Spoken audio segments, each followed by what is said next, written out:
Hello students, welcome back. In the previous video, we talked about vectors in n-dimensional space, defined kind of like these, n tuple of real numbers, and then defined vector addition, add of each component, scalar multiplication, multiply scalar to each component, and then scalar product. Multiply each component and then add them up together to get a scalar. The norm, scalar product of itself and then square root, a giant Pythagorean. And then we discuss parallel and orthogonal vectors. Parallel vector, just scalar multiplication, that was easy to see, same direction. Orthogonal vector, as a matter of fact, it may be a little bit difficult to see because we didn't really define the angle concept yet. But if you remember what we did in module 1, then of course you'd remember in two-dimensional case, three-dimensional cases too, as a matter of fact, we have just magnitude times cosine of theta, and cosine of theta is 0 when we have right angle. But in any case, we can define parallel and orthogonal vectors like those using scalar multiplication and scalar product. And then we talked about parallel component and orthogonal component. Here is the parallel component formula. I better make this font a little bit bigger because there's big fraction here. Here we go. V dot W over W dot W times W is parallel component formula. And subtract that from V, that's going to give you orthogonal component formula. How do we prove it? Well, if you look at the green part, this is nothing more than scalar. So this is just a scalar multiplication. So clearly, the green vector, parallel component, and W are perpendicular. They are parallel to each other, excuse me. So scalar multiplication, so parallel. And then how about orthogonal component? Well, this is the definition. So start from there and then take the dot product by W and apply all those algebraic rules for scalar product. What do you get? By distributive law, we get V dot W, and then we get W dot W, which will cancel out the denominator down here. And then in the end, what do you get? V dot W minus V dot W, that's equal to 0. And that will give you the perpendicularity. So, can you reproduce this proof out of nowhere?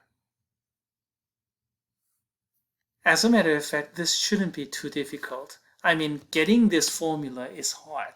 But if I give you the formula, seeing the parallel, okay, and then calculating this to prove orthogonality, that should not be too difficult. Finding out this formula out of nowhere, that's a bit too difficult. So I gave you a picture. This picture, and it worked out like these.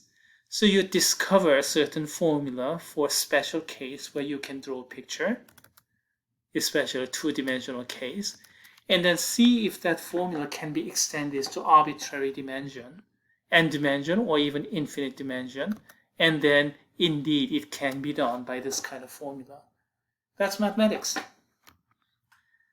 Okay, that was a quick review for the first video, and let's go over to the next section, properties of vector arithmetic. Associativity, straightforward. Additive identity, again straightforward. Additive inverse, okay. Commutativity of addition, distributivity of scalar multiplication, distributivity of C, and distributivity of another scalar multiplication, this time distributivity of vector X, associativity of scalar multiplication, and finally multiplicative identity, the number 1. As a matter of fact, I left all these as homework problems.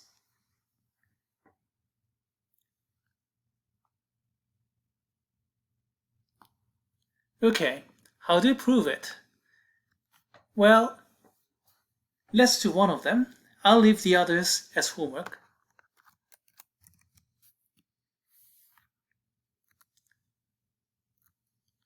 Okay. Big font is not that necessary right now because I'm not dealing with fractions here, so let me remove that. Okay, let's begin with vector x plus vector y plus vector z defined in terms of component notation. So that is equal to itself of, oops, that is equivalent to itself. Okay, all right. And then let me rewrite this vector x in component notation. x1, x2, dot, dot, dot, xn. And then let's express this y as component notation. y1, y2, dot, dot, dot, yn. Same here. This z, we can express it as component notation. z1, z2, dot, dot, dot, n. So what did I apply? I just applied the definition of vectors, n-dimensional vectors, just n tuple of real numbers, nothing fancy. It's just true. Next, let's apply the definition of addition here. It's sum of two vectors, so all I have to do is to just sum up each component. So this is nothing more than x1 plus y1, that's first component, x2 plus y2, the second component, and then all the way up to xn plus yn. And then as for z1 through zn, it was there before, so let me just keep it the same. And let's align the equalities. Do you agree with this? Just a definition, and then the definition of addition, because if you have parentheses, you have to do inside first. All right, let's apply another addition. So let's add up this plus that, this plus that, etc., etc. Let's do that.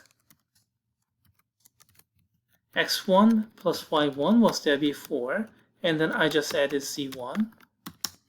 x2 plus y2 was there before, and then I just added z2, and so on and so forth. xn plus yn was there before. Oops, wrong key.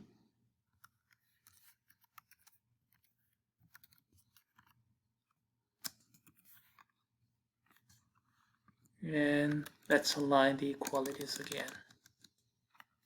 So what did I do? Again, I applied the definition of vector addition. Just add up this component plus that component, and then ended up with all those repetition. Now, if you look at each individual component, you can use the associativity for real number arithmetic. You see, this is associativity of vectors, which are related to the associativity of real number arithmetic, but until you prove it, you cannot really use it freely.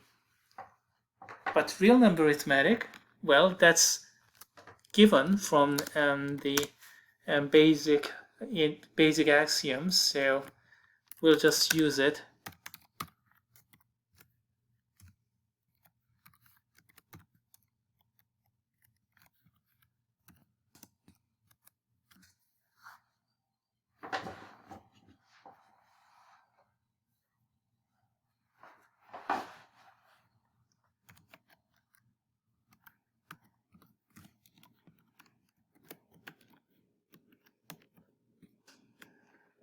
Okay, dot dot dot.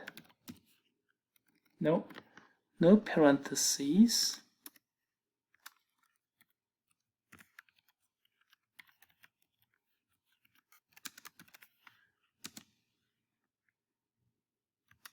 Okay. Is it completely done here? So x1 plus y1 plus c1 versus x1 plus y1 plus c1. Just the associativity of real number added. And then x2, y2 plus c2, x2 plus y2 plus c2, and so on and so forth. These are all associativity for real number addition. So it works. And then all you have to do now is to backtrace all these. x1, x2, and so on, xn.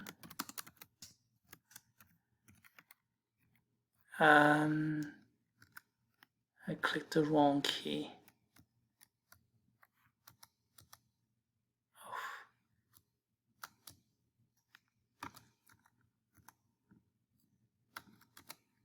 I cannot correct it.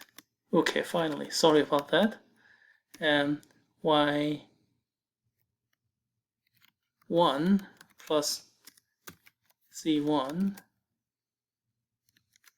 I don't need additional parentheses.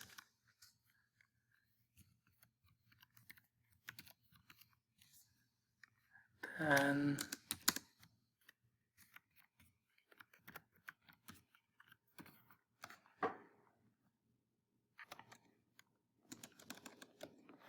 okay, how's that? I separated all these x parts, and then y plus z part, you cannot separate those yet because they're all in parentheses. So I kept those. And then now I'm gonna separate these.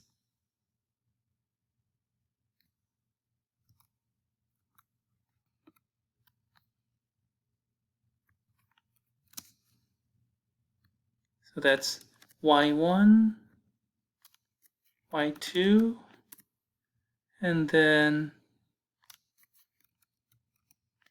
yn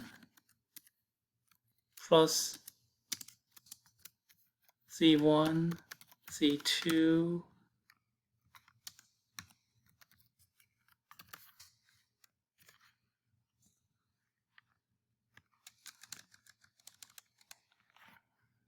how's this? This part we separated as y part, z part. That has to be done first, so they go inside extra parentheses. And I guess finally we are done. What is this interval? That's vector x. And then that's vector y, and that's vector z. So finally we are done. We got to the right hand side.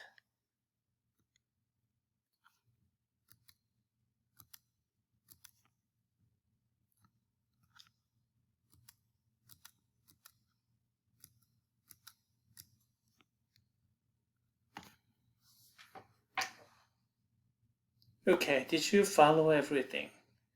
Typical proof by algebraic manipulation. Started from the left hand side, and then we are going to the right hand side using just one definition or known rule after another. First, just component expression, because in the end we'll have to use real number arithmetic, so we need components. And then just follow the definition. We have to do addition first, so we did addition first. You see, inside the parenthesis first, so that one first. And then another addition, but these parts are done before, so they come inside parentheses. from here to there follows from the real number arithmetic. Because if you go to each component, then you can use real number arithmetic.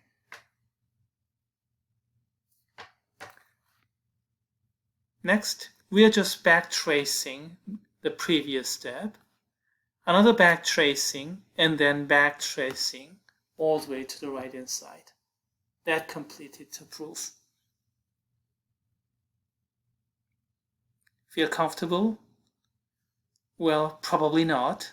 That's why I asked you to reproduce all these and heck of a lot more as homeworks.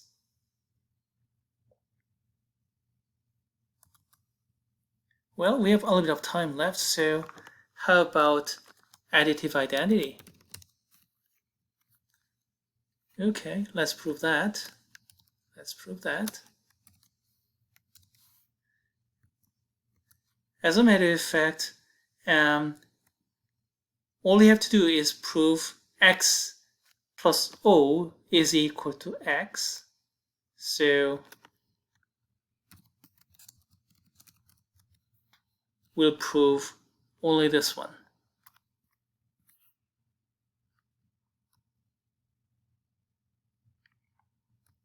How about the other one? Well, you can do exactly the same thing to prove the other one, yeah. O plus x is equal to x. Yeah, you can do that. Also, you have commutativity coming up later, so you don't really have to do both. So just one of them is sufficient. Okay, let's prove it.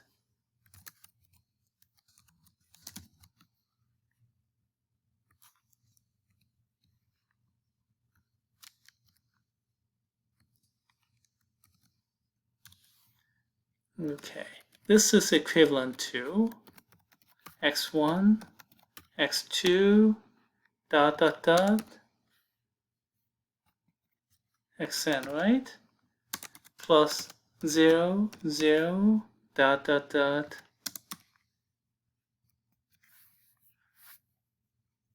By definition, this is what we get. Zero vector consists of all zeros. Okay, you can go down to the next step if you want to, but this is likely to be short, so I'll just continue over to the same line here. So this is equal to x1 plus 0, x2 plus 0, and dot, dot, dot, xn plus 0. That's what we have so far by the definition of the addition. Okay, and what is this? What is x1 plus 0? That's just x1, and x2 plus 0 is x2, and xn, and this is equal to what? Did we get what we wanted all along? Yes, we did.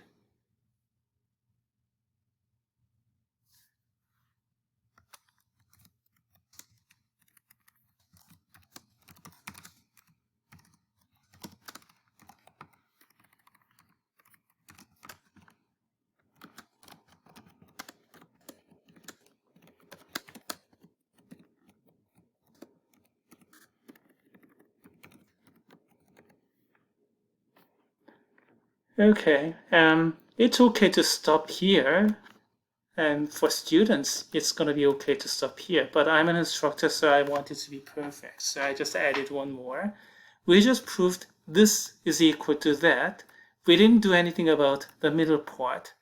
I claim I can skip that because we're going to be proving commutativity later on anyway. So we don't really have to worry about that. Commutativity works. It'll take care of that.